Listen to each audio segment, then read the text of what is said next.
Excelsior news में आप सभी का स्वागत है। मैं हूं रुतेश गुप्ता। दर्शकों, भाजपा के खेमे की बात करें तो कहीं पर नाराजगी है तो कहीं पर खुशी की लहर जो है साफ झलक रही है। जिस तरह से तीसरी सूची जो है वो भी जारी कर दी गई है और इस वक्त जो है मेरे साथ अरविंद गुप्ता जी हैं, जो जम्मू वेस्ट से जो है भाजपा के मैंडेट पर जो है चुनाव लड़ने जा रहे हैं। अरविंद जी, सबसे पहले आपको ढेर सारी शुभकामनाएं। रितेश जी, आपकी शुभकामनाओं के लिए धन्यवाद। आपने देखा कि आप काफ़ी देर से यहाँ पे हैं कि लोगों में कितना उत्साह है। पार्टी ने एक कार्यकर्ता को मैंडेट दिया और लोगों ने उसका समर्थन किया और सब लोग साथ में चल रहे हैं। पार्टी ने काफ़ी देर से मैं पार्टी में मेहनत कर रहा था, 15 साल से पार्टी में था। पार्टी ने मेरे को इस लायक समझा, पार्टी ने मेरे को मैंडेट दिया। मैं पार्टी के सभी श्रेष्ठ नेतृत्व का, जम्मू से और दिल्ली से नेशनल नेतृत्व है, उनका धन्यवाद करता हूँ, जिन्होंने मेरे को इस लायक समझा कि मैं लोगों के बीच में जाके संगठन की सेवा तो की 15 साल, अब मैं लोगों की जाके सेवा करूँ। निसंदेह पार्टी ने आप पर भरोसा जताया है। अब आपको जनता का विश्वास जीतना है, क्योंकि इसी कॉन्स्टिट्यूंसी की बात करें तो काफी टफ जो है मुकाबला होने वाला है। हालांकि अभी कैंडिडेट्स की बात करें, ना ही कांग्रेस ने जो है अपने यहाँ पर उम्मीदवार उतारे हैं, और जिस तरह से यहाँ पर कंटेस्टेंट की बात करें, आम आदमी पार्टी से सुरेंद्र सिंह शिंगारी भी संभवतः चुनाव लड़ सकते हैं। तो कितना टफ जो है आप मानते हैं चुनाव होने वाला है? देखो, जो जम्मू वेस्ट कॉन्स्टिट्यूंसी है, काफ़ी हार्ड कॉन्स्टिट्यूंसी है, हार्ट ऑफ द सिटी है। मुकाबला कोई भी मुश्किल नहीं होता, उसको लड़ने का था। आप अगर दिल से और आपने मन में आप एक प्रण कर लो कि मेरे को मुकाबला जीतना है, तो उसके लिए कुछ भी मुश्किल नहीं होता। हम एक अपनी स्ट्रेटजी बनाएंगे। आपने पिछले 10 साल से देखा होगा कि 2014 के इलेक्शन के बाद 10 साल के बाद इलेक्शन हो रहे हैं। लोगों में काफ़ी उत्साह है इलेक्शंस को लेके, और पिछले 10 साल में आपने देखा होगा कि भाजपा के अलावा इस जम्मू वेस्ट कॉन्स्टिट्यूंसी में किसी और पार्टी का कार्यकर्ता भी नज़र नहीं आया, कोई नेता भी नज़र नहीं आया।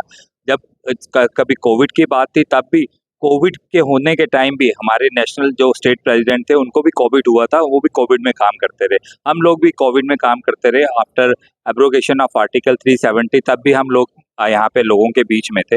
हम लोग, हमारे कार्यकर्ता, एक टीम वर्क है हमारा हमारा संगठन इतना ज़मीन तक मजबूत है कि हमें इस चीज़ की चिंता करने की ज़रूरत नहीं है। हम एक टीम की तरह काम करेंगे और आपको इस टीम में अच्छी सी विजय इस जो कॉन्स्टिट्यूंसी है, जो हमने लास्ट मार्जिन था, जो हमारा हाईएस्ट मार्जिन था, उस मार्जिन को ब्रेक करेंगे और एक नया मार्जिन क्रिएट करेंगे।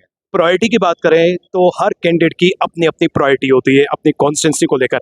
आपकी क्या प्रायोरिटी रहेगी जब आप विजय का सहरा पहनेंगे?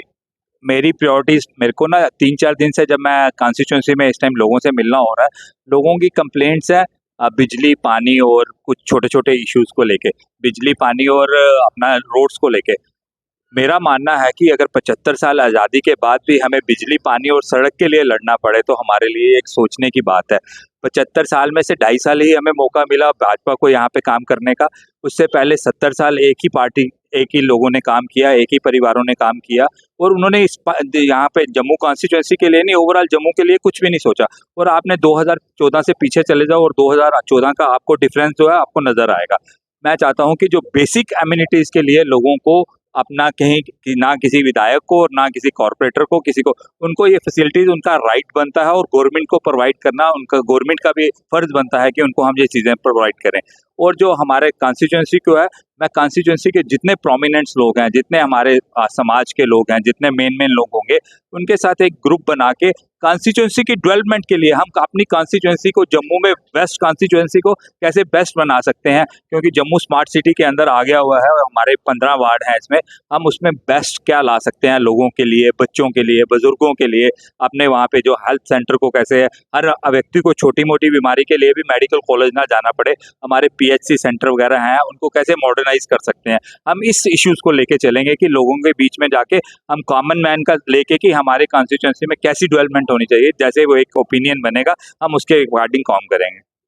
जैसे कि अब जनता का सहयोग जो है आपको चाहिए होगा, तो आम जनता से विशेष प्रकार से अपने कॉन्स्टिट्यूंसी के लोगों से क्या अपील करना चाहते हैं? मैं लोगों से अपील करना चाहूँगा कि अरविंद गुप्ता जो कोई बाहर का नहीं है, आपके बीच में से है, संगठन का जुड़ा हुआ व्यक्ति है।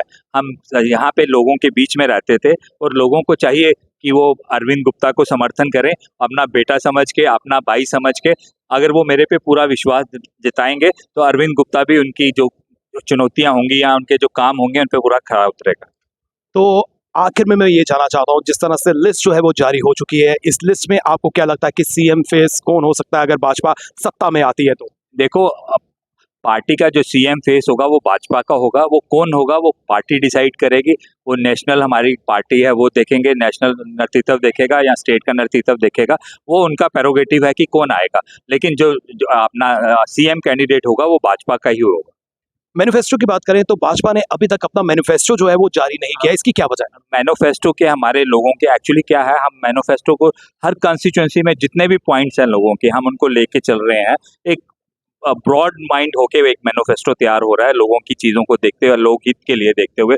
आपने देखा होगा कि हमारा जो 2024 में जो मैनिफेस्टो था या 2019 में, नेशनल मैं इलेक्शन की बात कर रहा हूँ, भाजपा जो बोलती है वो करती है। जो मुद्दे वो के उनका मैनिफेस्टो कागज का टुकड़ा नहीं होता, उनका मैनिफेस्टो एक पत्थर की लकीर होती है। जो वो अपने इलेक्शन मैनिफेस्टो में बोलते हैं वो करते हैं। इसलिए आने में थोड़ा वक्त लग रहा है, लेकिन जो आएगा वो पकड़ और उससे ही होगा, वही जो हम बोलेंगे वही हम करेंगे। आखिर में मैं आपसे ये भी जानना चाहता हूँ कि इस वक्त जिस तरह से बाकी कॉन्स्टिट्यूंसीज की बात करें तो वहाँ पर कहीं ना कहीं कार्यकर्ताओं में जो है नाराजगी भी देखने को मिल रही है, तो कहीं ना कहीं जो है इससे इमेज भी खराब हो रही है। इसको आप किस नजरिए से देखते हैं? रितेश जी, क्या है कि भाजपा का एक संगठन है, बड़ा मजबूत संगठन है। कार्यकर्ता थोड़ा सा एक दूसरे से नाराज होता है 1-2 दिन के लिए। उसमें क्या होता है कि जब मैं टिकट की दावेदारी कर रहा हूँ तो उस टाइम में 5-6 लोग, 7-8 लोग और भी करते हैं। लेकिन संगठन में आपने अगर मेरा फेसबुक का अकाउंट देखा होगा तो मैंने एक छोटी सी वीडियो डाली थी। हम इस लड़ाई में लड़ रहे हैं, हमारी लड़ाई है जिस कार्यकर्ता को टिकट मिल जाएगी उसके बाद सब एक से दूसरे से कांधा मिला के चलेंगे। भाजपा एक बड़ा मजबूत संगठन है, नीचे ग्राउंड लेवल से सारे कार्यकर्ता आए हैं और एक कार्यकर्ता को ही टिकट दी गई है। इसलिए कोई नाराजगी है 1-2 दिन का थोड़ा सा हो सकता है, लेकिन अंदर किसी के अंदर भी कोई नाराजगी नहीं है। आपको सभी अब इस मंच पे इकट्ठे मिलेंगे और सभी इकट्ठे काम करते हुए नजर आएंगे। जी, आपने हमें समय दिया और जिस तरह से यहाँ पर चुनावी दौर देखने को मिल रहा है और भाजपा जो है काफी उम्मीदें लेकर चल रही है और दावा भी कर रही है कि सत्ता जो है आने वाले दिनों में भाजपा ही संभालेगी। और पर्टिकुलर वेस्ट कॉन्स्टिट्यूंसी की बात करें जिसमें अरविंद गुप्ता जी कॉन्टेस्ट करने जा रहे हैं, लड़ने जा रहे हैं, तो इन्होंने साफ तौर पर कहा है कि वो अपनी कॉन्स्टिट्यूंसी को जो है आगे लेकर जाएंगे और जो बेसिक नेसेसिटीज के लिए लोग लंबे समय से सफर कर रहे हैं उन्हें अब जो है सफर नहीं करना पड़ेगा। फिलहाल नितिन कनोत्रा और मुझे यानी कि रितेश गुप्ता को दीजिए इजाजत और आप देखते रहें एक्सेल।